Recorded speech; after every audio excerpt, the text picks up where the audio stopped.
एक दिन एक बादशाह एक ऐसे इलाके से गुजरा जहां लोग नहर से पानी पीते थे।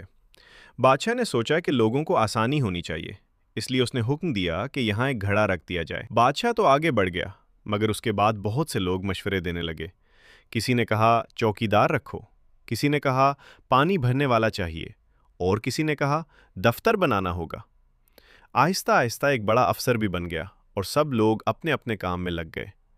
कुछ वक्त बाद वहां एक बड़ी इमारत बन गई, जिसे देखकर सब हैरान रह गए।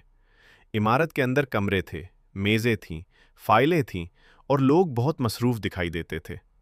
मगर जब बादशाह ने घड़े की तरफ देखा तो वो टूटा हुआ और खाली पड़ा था, और इमारत के बाहर बोर्ड लगा था, घड़ा टूट गया है, मुरम्मत के लिए अतियात जमा कराएं। तब सबने सीखा कि असल काम को याद रखना ज़रूरी है, वरना मेहनत भी ज़ाया हो जाती है। बच्चों, याद रखो, काम जितना सादा हो, अगर हम असल मकसद भूल जाएं